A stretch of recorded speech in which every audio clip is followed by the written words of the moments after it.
गणेश जी पृथ्वी पर विचरण कर रहे थे। वहाँ अलग अलग जगह पर अपने अलग अलग भक्त देखकर उन्होंने विचार किया, क्यों ना पता किया जाए इनमें से मेरा असली भक्त कौन है और कौन दिखावा कर रहा है। वो माता पार्वती के पास गए। प्रणाम माते, मैं धरती पर जाना चाहता हूँ और पृथ्वी वासियों की परीक्षा लेना चाहता हूँ।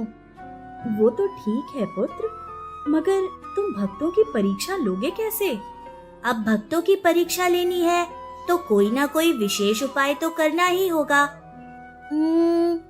क्यों ना मैं एक छोटे से बालक का रूप लेकर भक्तों की परीक्षा लेने जाऊं? जैसा तुम्हें ठीक लगे पुत्र। भगवान गणेश भक्तों की परीक्षा लेने हेतु एक छोटे से बालक का रूप धारण कर लेते हैं। बालक का रूप रखने के बाद उन्होंने परीक्षा लेने के लिए एक हाथ में एक चम्मच में दूध लिया और एक हाथ में एक चिमटी चावल और गली गली आवाज लगाने लगे। मुझे भूख लगी है, मेरे पास खीर बनाने के लिए सामग्री है, मुझे कोई खीर बनाकर दे दो। मगर सभी लोग उनके दूध और चावल को देखकर हंसी उड़ाने लगे।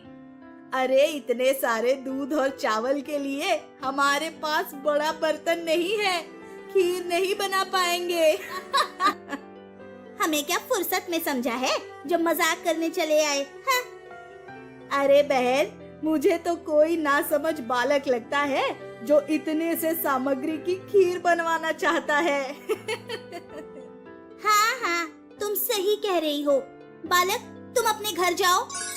महिलाओं के कहने के बावजूद गणेश जी ने हट नहीं छोड़ी और एक गली से दूसरी गली, एक शहर से दूसरे शहर भटकते रहे, मगर कोई उनकी खीर बनाने को तैयार ही नहीं था। सुबह से शाम हो चुकी थी।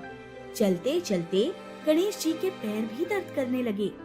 एक जगह बैठकर खुद से ही बोले, लगता है मेरे दूध और चावल की कोई भी खीर नहीं बनाएगा। तभी एक बुजुर्ग महिला की निगाह बालक गणेश पर पड़ी। उसका हृदय पसीज गया और उसने सोचा, ये बालक भूखा प्यासा खीर बनाने के लिए घूम रहा है, क्यों ना इससे सामग्री लेकर अपने घर की सामग्री मिलाकर खीर बनाकर खिला दूं। और उन्होंने गणेश जी से कहा, लाओ बालक, ये दूध और चावल मुझे दे दो, मैं तुम्हारे लिए खीर बना देती हूँ।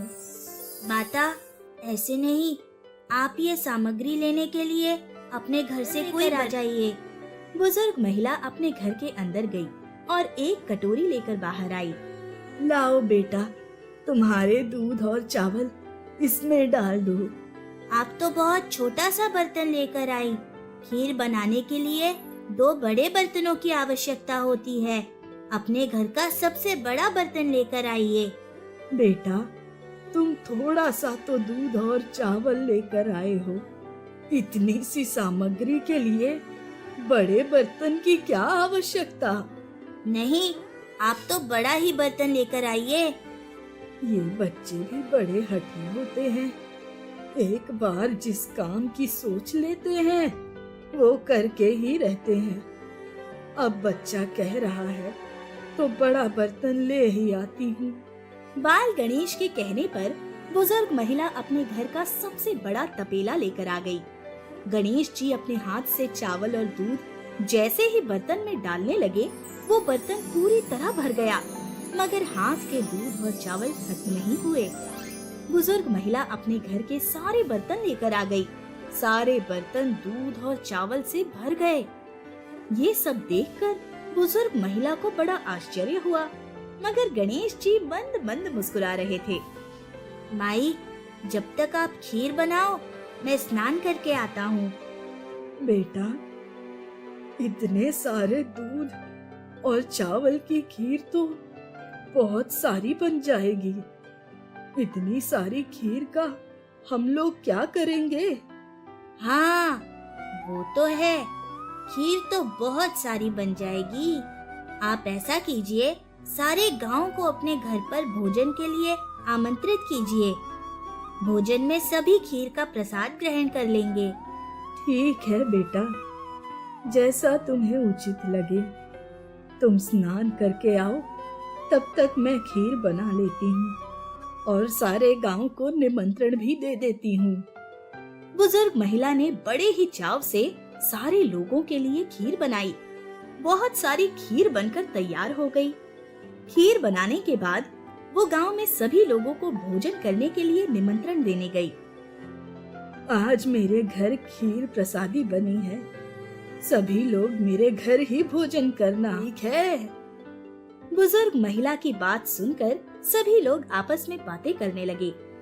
अरे अम्मा, तुम सारे गांव को खीर खिलाने के लिए निमंत्रण दे रही हो, मगर तुम अकेली इतने लोगों की खीर कैसे बनाओगी? सुबह एक बालक चम्मच में दूध और चावल लेकर घूम रहा था खीर बनाने के लिए, और अभी ये अम्मा जी आई है घर पर खीर का निमंत्रण देने के लिए। आज सुबह से ही ये खीर का चक्कर आखिर है क्या? अम्मा, आपके घर में ही खाना खाने को नहीं है और आप सब लोगों को खीर खाने के लिए निमंत्रण देने आई हो। आप फिक्र मत कीजिए अम्मा, हम लोग आपके घर पहुंच जाएंगे। लोगों को निमंत्रण देकर बुजुर्ग महिला वहाँ से अपने घर चली गई।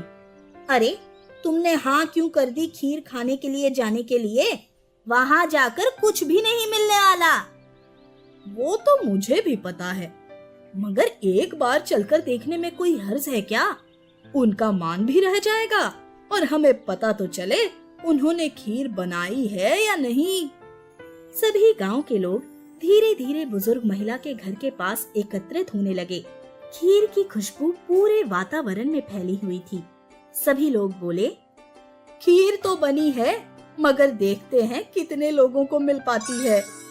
बुजुर्ग महिला की बहू को जब अपनी माँ के गांव भोज के बारे में पता चला, तो वो झटपट अपनी सास की झोपड़ी में जाकर देखती है तो वहाँ बहुत सारे बर्तनों में खीर रखी है। अम्मा जी ने खीर तो बहुत सारी बनाई है, मगर बाहर गांव के लोग भी तो बहुत सारे हैं। ऐसा ना हो कि ये खीर खत्म हो जाए और मुझे मिले ही नहीं। क्यों ना सब लोगों के खाने के पहले मैं एक बार पेट भर के खीर खा लूं। बहू ने बड़े 2 पतीलों में से तुरंत अपने लिए खीर निकाली और हाथ जोड़कर गणेश जी महाराज से प्रार्थना करने लगी।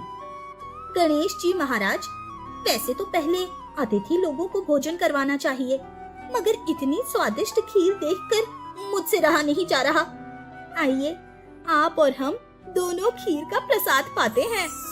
कहकर वो बहू घर के कोने में बैठकर फटाफट खीर खाने लगी। बहू की खीर खाने के बाद गांव के सारे लोग वहां एकत्रित हो जाते हैं। बुजुर्ग महिला गांव के सभी लोगों को खीर का प्रसाद खिलाती है।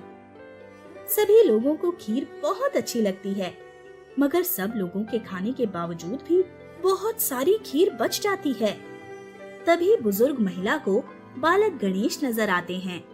अरे बालक, तू अभी तक कहाँ था रे? तेरा ही इंतजार कर रही थी।